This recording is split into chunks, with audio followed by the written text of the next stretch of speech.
Жители поселка Верхнеижемский Сосногорского района Коми включились в обсуждение народного бюджета на будущий год. Так, благодаря поддержке региона, 4 года назад здесь уже был реализован один проект – благоустройство сквера памяти. Тогда на него активные сельчане получили из казны 334 тысячи рублей. И вот спустя время они снова задумали заняться улучшением жизни в родном поселке.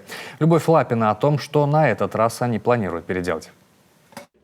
На повестке 5 проектов. Какие из них получат поддержку, пока рано судить. Главное сейчас обозначить проблемы, которые требуют решения. И народный бюджет вполне может в этом помочь. Главное, чтобы сами жители поселка определились, что для них в приоритете. Как видите, народный бюджет дает нам возможность решить актуальные для муниципалитета вопросы. И то, какие проекты будут реализованы в 2022 году, полностью зависит от вас.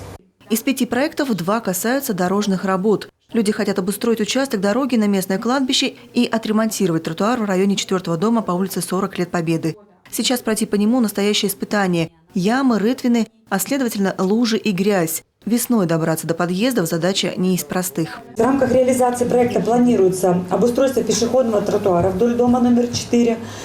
Планируется провести работы по подготовке территории, предназначенной под тротуар, это отсыпка, планировка, а также обустройство тротуара длиной 55 метров из железобетонных плит. Еще 2 народные инициативы по обустройству уличного освещения. Работы планируется провести на улицах Центральной и Молодежной. Жители Верхнеижемского не только поддерживают проекты, но и планируют активно участвовать в их реализации, в том числе поработать в инициативных группах и бюджетных комиссиях. Это новшество программы «Народный бюджет» этого года. Это поможет, это вообще прекрасно.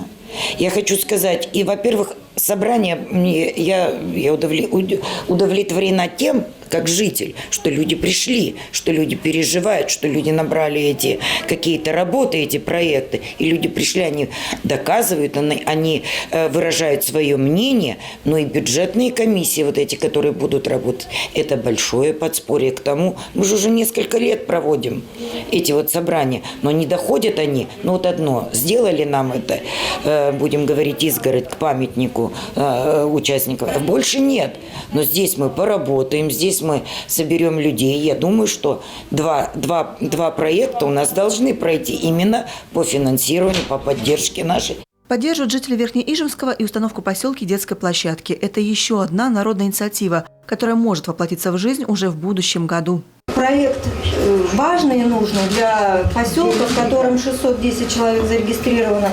Есть детский сад и школа, значит, есть семьи с детьми. Очень важно. Я думаю, что детская площадка современная, яркая, красивая, необходима поселку.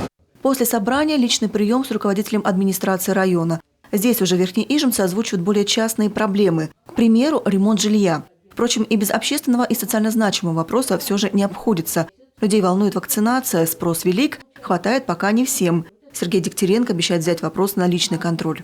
Любовь Лапина, Андрей Калиничев, Павел Дурников, телеканал Юрган, Сосногорский район.